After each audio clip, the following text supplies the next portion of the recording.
ভারত সরকার সংগঠিত ক্ষেত্রের কর্মচারীদের ইপিএফ এর আওতায় এনেছে। এর ফলে চা বাগানের শ্রমিক কর্মচারীরা ছাড়াও ক্ষুদ্র মাঝারি সংগঠনের বিভিন্ন কর্মচারীদের জন্য আর্থিক সুরক্ষা সুনিশ্চিত হয়েছে বলে জানিয়েছেন জলপাইগুড়ির পিএফ कमिश्नर पवन कुमार बंसल। रोजगार के क्षेत्र में प्रोत्साहन के लिए ये योजना लागू की है।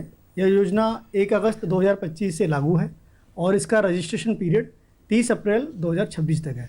इसमें दोनों ही जो नए कर्मचारी जुड़ेंगे और जो नियोक्ता उनको रोजगार देंगे, दोनों के लिए ही लाभ है। नए कर्मचारी जो जुड़ेंगे उनको 15,000 रुपये तक भारत सरकार उनके बैंक अकाउंट में देगी। 6 महीने अगर वो काम करते हैं तो पहली किस्त उनको खाते में मिल जाएगी। एक फाइनेंशियल लिटरेसी कोर्स करना है, उसके बाद दूसरी किस्त भी उनके खाते में आ जाएगी।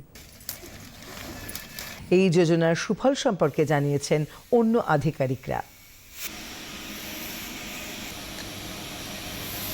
ম্যান্ডেটরি হচ্ছে 20 বা তার বেশি যদি এমপ্লয়ি থাকে তারা সেই সমস্ত সংস্থা পিএফে আসতে তারা বাধ্যতামূলক। लोगों में काफ़ी उत्साह है क्योंकि ये नया योजना है और गवर्नमेंट जो एक इंसेंटिव दे रही है तो लोग आ रहे हैं। ভারত সরকার নতুন একটা রোজগার যোজনা যেটা নিয়ে আসে আর কি, প্রধানমন্ত্রী দীক্ষিত ভারত রোজগার যোজনা আর কি।